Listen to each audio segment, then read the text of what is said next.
que é o direcionamento, praticamente, da educação do paciente. Vai estar mais focado na educação. Através desse tratamento, né, o objetivo é aliviar os sintomas que, através disso, vai melhorar o estado clínico e a capacidade funcional e a qualidade de vida do paciente. Evitar hospitalizações, que vai estar prevenindo o ingresso, né, hospitalar mediante o controle adequado da enfermidade. E reduzir a mortalidade, que vai estar diminuindo o risco de morte mediante um manejo integral e efetivo do tratamento. Essas medidas são complementares ao tratamento farmacológico, né, e são essenciais para o controle da enfermidade, que é mais direcionado à parte educacional mesmo do paciente.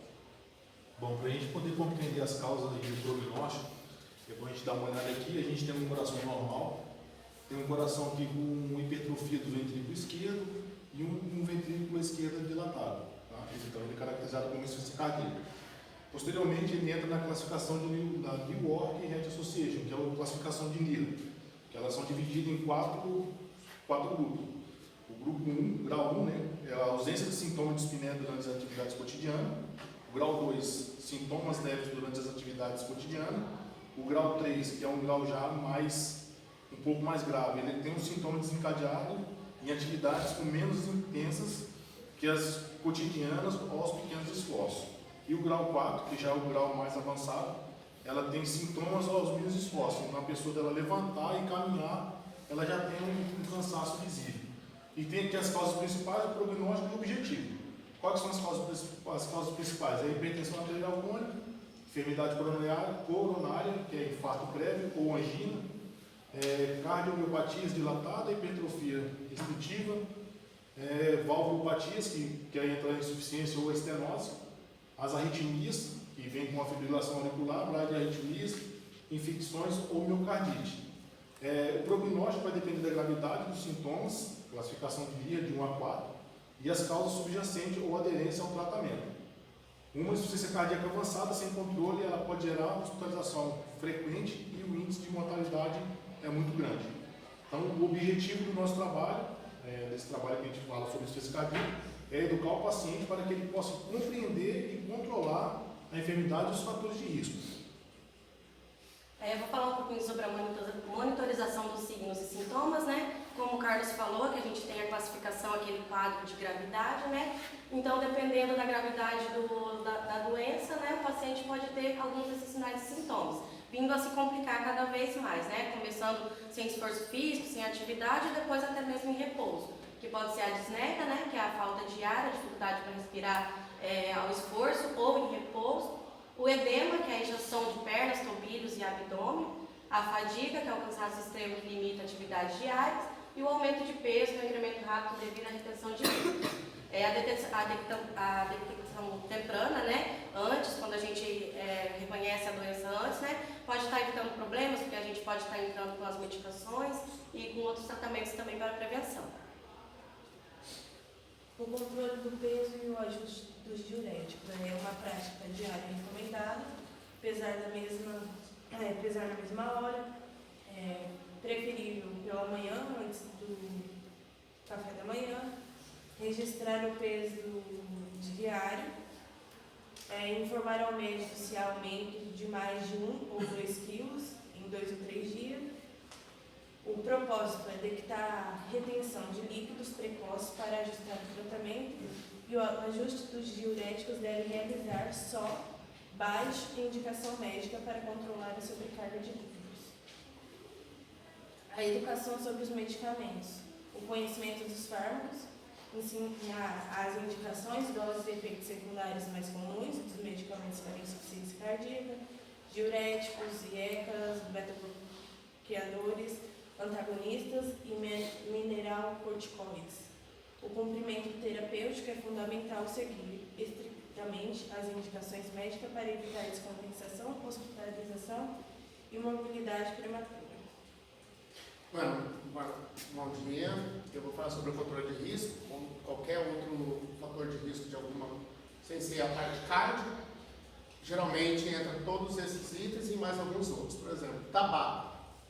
Tabaco, a pessoa com grande uso de tabaco, o tabaquista, ele vai ter o quê? Uma diminuição do espaço pulmonar, então vai diminuir o quê? A oxigenação sanguínea.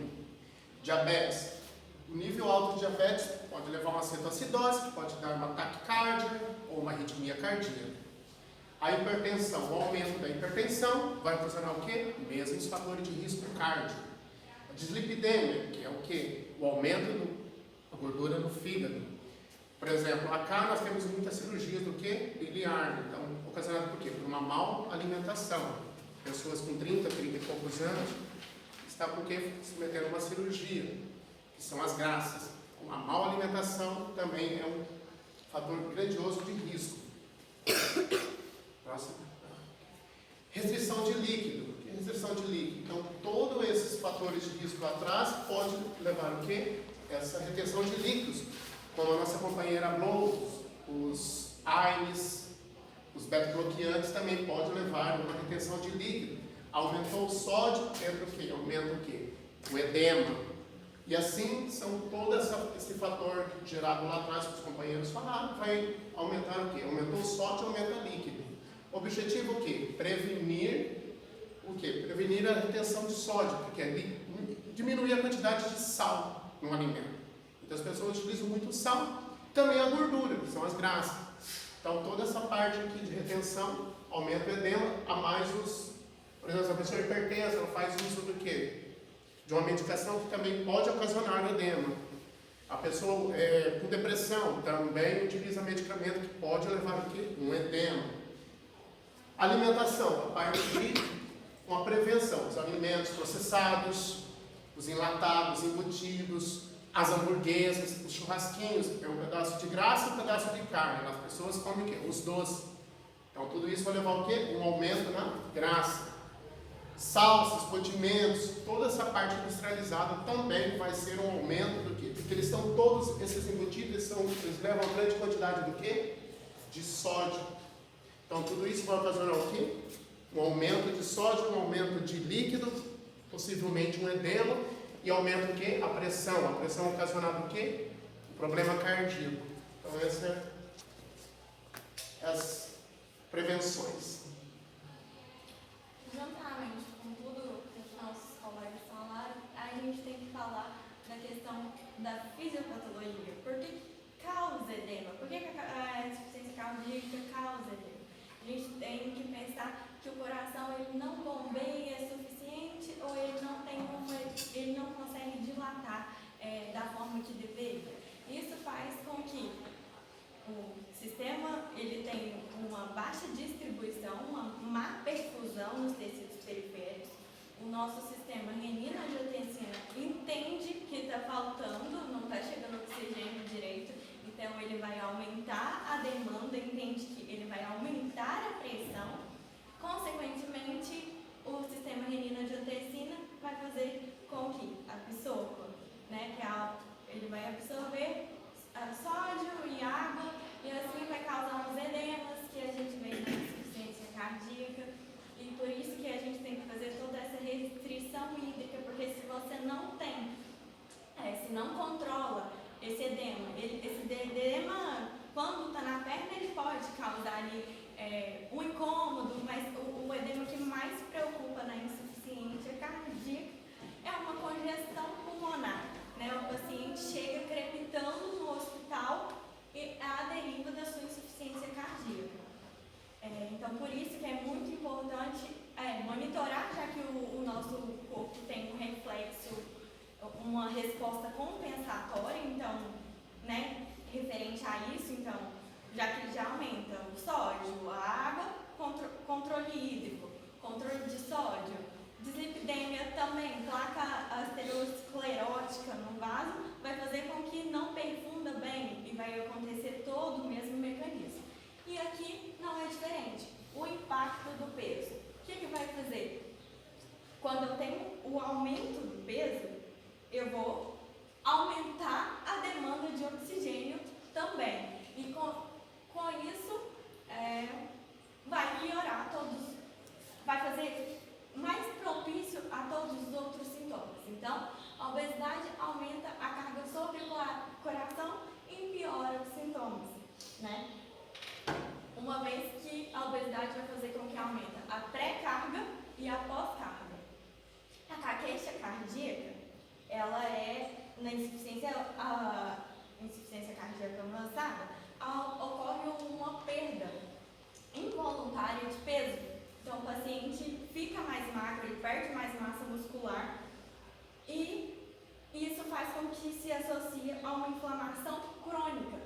uma hipoperfusão intestinal e anorexia.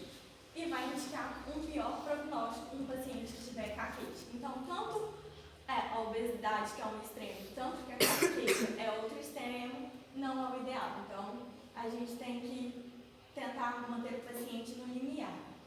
E exercício recomendado. Aqui tem que ser tudo bem controlado, porque se você tem um exercício, aqui fala, atividade aeróbica moderada e regular, adaptada à capacidade do seu paciente. Esse coração ele não funciona da maneira que deveria. Então, não pode ser uma atividade física muito intensa, senão esse paciente vai ter uma taquicardia pode até levar a uma parada. Então, tem que ser algo bem controlado, mas é importante até para mobilização dos líquidos, não causar edema, vai reduzir a resistência periférica e a pressão arterial, logo diminuir a sobrecarga cardíaca. Então, geralmente é recomendado caminhada, natação, bicicleta, atividades moderadas para não piorar a insuficiência cardíaca. E aqui tem medidas preventivas adicionais. A gente fala a vacunação, a influenza anual e pneumococo para prevenir infecções respiratórias que possa descompensar a insuficiência cardíaca. Por quê? Se eu tenho um paciente com insuficiência cardíaca e ele pega uma influenza ou alguma infecção do tipo, isso aqui são medidas preventivas. Toda infecção vai liberar uma cascata de inflamação. Então, vai liberar citocinas, todos aqueles fatores mediadores da inflamação. Isso causa uma vasoconstrição. Pior ainda quando é no pulmão. O pulmão ele já tem essa tendência à congestão devido à insuficiência cardíaca. Isso vai piorar. Por isso que a gente faz essa recomendação da vacinação. Transtornos respiratórios, aqui a gente tem a mesma questão. O problema respiratório, um paciente, tratamento de apneia de sono, asma, EPOC, para melhorar a oxigenação e reduzir a sobrecarga cardíaca. Quando o paciente tem transtornos respiratórios, ele tem, por exemplo, o EPOC, ele tem uma hipoxêmia. E, juntamente com essa hipoxêmia, por si só, a hipoxemia ela vai resultar, o nosso corpo sempre tenta compensar de alguma forma. E a resposta da compensação vai ser todos os mecanismos que voltam no edema. E aí, se você não controla, pode piorar esses transtornos respiratórios. Por isso que o paciente que tem asma tem que fazer o uso correto dos broncodilatadores. O embaraço, o segmento pré-natal especializado, já que a embaraçada aumenta a demanda cardíaca e pode provocar descompensações. Aqui eu acho que é mais tranquilo, porque o embaraço, o corpo, ele já precisa aumentar a demanda, não só por ele, porque ele tem um feto, e isso já faz com que aumenta, tem vasoconstrição, todo o esquema e vai piorar. Então é fundamental informar sobre o signo de alarme. Se o paciente aumentou mais de 2 quilos por dia, ou se ele começou com uma dísnia, ou piorou a dísnia, se ele viu que está um edema, e também como que esse edema pode piorar, se a pressão também não está sendo controlada, todas as questões e manter um controle frequente com especialistas para prevenir as complicações. E aqui a nossa bibliografia foi do manual de diagnóstico terapêutica, 2 de outubro, e uma coisa que eu não coloquei, que não é o foco do nosso trabalho, mas assim, essas são as medidas não farmacológicas. O outro grupo vai apresentar as farmacológicas, mas a gente tem que ter em conta que às vezes não funciona nenhuma, apesar das duas conciliar. Às vezes um paciente que tem uma insuficiência cardíaca, por exemplo, por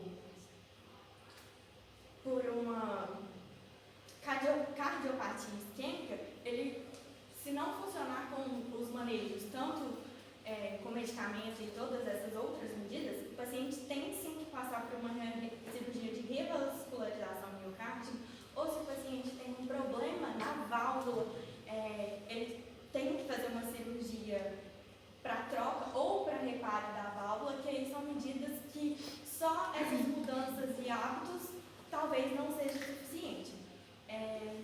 Mas tem que ter em conta que, junto com todo o tratamento farmacológico, é necessário seguir todas as recomendações não farmacológicas para um bom prognóstico do paciente e reduzir a mortalidade e a morbilidade